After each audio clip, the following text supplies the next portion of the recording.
देखिए हर खबर यहीं पर, सब्सक्राइब कीजिए TV9 भारतवर्ष। वहीं LAC पर चीन की चालबाजी हर दिन एक नई तस्वीर के तौर पर सामने आ रही है। पेंगोंग में चीन का झूठ सैटेलाइट कैमरे में कैद हुआ। तिब्बत में कहां चीनी सेना ले रही है जंग की ट्रेनिंग और कहां बनाए चीन ने नए 26 कैंप। भारत चीन तनाव से जुड़ी 9 बड़ी खबरें देखिए टॉप 9 भारत चीन टकराव में। लद्दाख पर LAC पर चीन हर दिन नई साजिश रच रहा है और वो अपनी हरकतों से बाज नहीं आ रहा है। चीन की एक बड़ी साजिश का खुलासा हुआ है। LAC पर उसने 26 नए कैंप बना लिए हैं। इसके साथ ही 22 सपोर्ट बेस और 2 हेलीपैड भी तैयार कर लिए हैं। चीन की इस साजिश का खुलासा अमेरिकन इंटेलिजेंस की सैटेलाइट तस्वीर से हुआ है। LAC पर तनाव के बीच तिब्बत में कब्जाई हुई जमीन पर चीनी सैनिक कड़ी ट्रेनिंग में जुटे हैं। चीन की PLA ने एक वीडियो को जारी किया है जिसमें सैकड़ों चीनी सैनिक पहाड़ की ऊंचाइयों पर चढ़ते नजर आ रहे हैं। वीडियो में दावा किया गया है कि चीनी सैनिक 5000 मीटर ऊंचे पहाड़ों में ट्रेनिंग एक्सरसाइज कर रहे हैं। तिब्बत के पहाड़ों में चीन की इस चालबाजी की तस्वीर भारतीय स्पाई सैटेलाइट में भी कैद हुई है। DRDO के जरिए भेजे गए सैटेलाइट इमीसैट ने इस इलाके की पूरी जानकारी भेजी है और भारत चीन की इस गतिविधि पर कड़ी नजर बनाए हुए है। खबर है कि चीन की सेना देपसांग सेक्टर में भी सक्रिय है।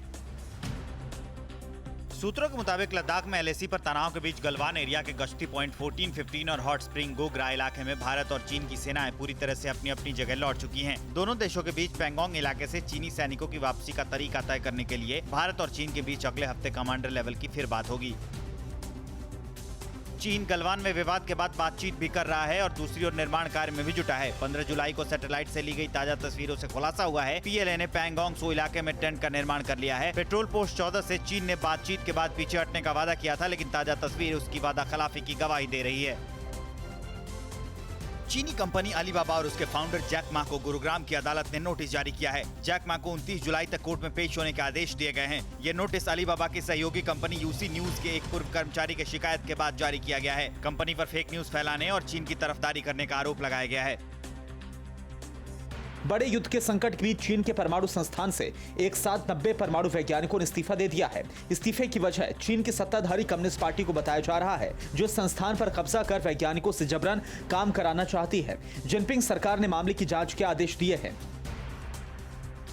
नेपाल को भारत के खिलाफ बरगलाने के बाद चीन अब नेपाल के अंदरूनी मामलों में दखल देने लगा है। नेपाल में चीन की राजदूत हाओ यांकी नेपाल के घरेलू सियासत में दखल दे रही हैं, ताकि ओली की सरकार बची रहे और सियासी तौर पर बीजिंग की स्थिति मजबूत रहे। हालत ये हो गई है कि हाओ यांकी पर आरोप लगने लगे हैं कि अब नेपाल की सरकार भी वही चला रही है।